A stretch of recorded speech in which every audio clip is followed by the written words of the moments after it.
welcome back. All right, let's do number 2, the numerology secrets, Vedic numerology secrets of number 2. So I don't know if I mentioned this in the first video. We did it for number 1, but this is Vedic. This is Eastern applied in numerology as opposed to the Western of Pythagoras. Pythagoras had some of a different interpretation for the numbers and how they can apply towards our psyche. Different categories, I guess he had of the solar's number, the expression number, name number, and the destiny and the psychic number were similar, but I feel this is, in my opinion, more accurate, especially to the personality and to the soul journey and impacts throughout their life. But that is also interesting as well, but it's not what we're talking about here. So number two in general is very easygoing, adaptable, works well with others, is a great teammate, supportive, caring, emotional, as opposed to the 1, it likes to be in the background rather than the limelight. They make very good photographers.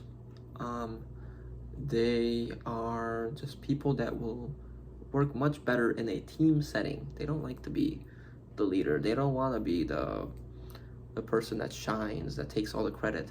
They love working with people, and that is their mission, really. Their sole desire is to work well with others. Now, as the base number, again, the base number is the day you're born. They're not necessarily going to be that way all the time, rather more until various ages or when they get married. This can apply to earlier stages of life, and this may be rather how they see themselves. They may see themselves as very easygoing, adaptable, a good team player, supportive, caring. They may see themselves as emotional, it may be even unstable emotional, but that's not necessarily how others see them. It's their unconscious self that they value as their personality. Whereas the life path 2, and again, I don't know if I mentioned this as well, but the life path is calculated by adding all your numbers in your birthday and then reducing it to 1. The life path 2 is a life path that that exhibits the general qualities of the 2, and others will see themselves that way. So they don't necessarily see themselves as a person that is always being a team player. They may say, oh no, it's no problem, sometimes I can take charge, whatever, it's okay. And that also depends on the various other numbers that they have in their chart. But they won't necessarily be like, yeah, I'm the team player guy, put me there, I'm the guy, I'll be there, I'll support, I'll do whatever you gotta do. And they may not experience all the changes, but people will see them as always changing, as unstable, as indecisive, and hesitating to stick with things. 2 is represented by the moon. The moon goes through its phases. They can be moody, like I said, emotional. Today it works, tomorrow it doesn't, right? But the main principle for the destiny number 2 is to care, to be compassionate, to work well with others, to help them, to support. It's a very motherly energy as well, nurture, to be in a partnership, right? They love having a partner. And that's the problem. If you have too many 2s in your chart, it can cause possessiveness, jealousness, over dependability, right? Inability to self-fulfill, and this can go to either extremes, based on the number of 2s in your chart. So that can be a life lesson for the 2, to learn to be authentic and not just adapt to any person or situation, because that makes them easily manipulated. Yeah, it's good to adapt, it's good to be adaptable and flexible, but it's not good to be manipulated and let yourself self-sacrifice to other people's desires, right? So authenticity can be a deep lesson for the number 2, and that will, in a sense, take them away from over the dependability on other people, because then they learn to stand in their own presence. For the friendly numbers, we have 1 and 3, and if you watched my one video, you'll know 1 is a friendly number. 1, like I said, needs 2s around them. 2 will need a 1, because if a team has no direction, no leader, it's kind of all these people working together, but like, what do we do? What do we do? What do we do? What's our goal? What are we here to support, to accomplish? And then the 3, both very creative numbers, the 2 and the 3, and if they are inclined towards that same goal, like I said, they know their goal, their objective, that, hey, we want to make art, we want to express, we want to communicate, we want to, whatever focus they have in terms of that, they can help, they can work together. 3 is Jupiter. Jupiter will expand usually anything besides its enemy number, I want to say.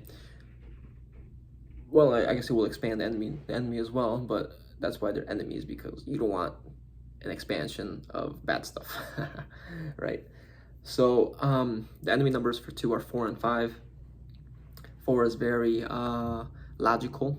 2 is very emotional. There can be a clash, because if they don't reconcile in their abilities, the 2 will just see, or the 4 will just see as the 2 as overly emotional and dramatic, and the 2 will just see the 4 as brash and unsympathetic. And then the 5, with the 2 already being indecisive, and then the childlike playfulness of the 5 coming in, that's going to add more chaos and less decision making and less productivity, let's say. So that can be something to take note of, right? Like I said, the karma lesson is to be self-sufficient, have strong dependence, and learn to control emotions. When we're very emotional, we are always in reaction mode. We're not necessarily taking time to self-center, right? Bring ourselves back and make a rational, logical decision. Whereas in our emotions, even though we feel deeply, we will tend to react, and that can cause problems in our life, right? So the 2, if I didn't mention this in the one video, is 1 Sun, Sunday. 2 is Moon, Moon Day. Mondays are very lucky for the 2. The color white, silver can help very much, and it is good, recommended to even fast on Mondays if you find yourself being overly emotional or struggling to deal with, hesitancy, indecisiveness, and things like that. So that is my video on the 2. I will leave a link for private sessions, one-on-one, face-to-face if you want, or if you just want a PDF version, in the link below. Check out my wife and I's website. She offers intuitive guidance and astrological guidance. I offer the astrology and numerology as well. And if you'd like a reading, I can offer multiple things. We look at your whole chart. She'll even take a look at your Chiron. That is the Western astrology aspect, and how that can apply to your own traumas and things that you can bring healing to. We can also assess that with your numerology chart. We look at your qualities, your limitations, things you're meant to do in this life, your purpose, and all of that, and even future energy events if you so choose to. If you schedule a one-on-one meeting, that is a 30-minute meeting with me, but we do have other sessions that can be up to an hour long, so check that out. And I hope you enjoyed this video. Please do subscribe. This is my new channel. I'd like to build it up again. Thank you for watching. Take care.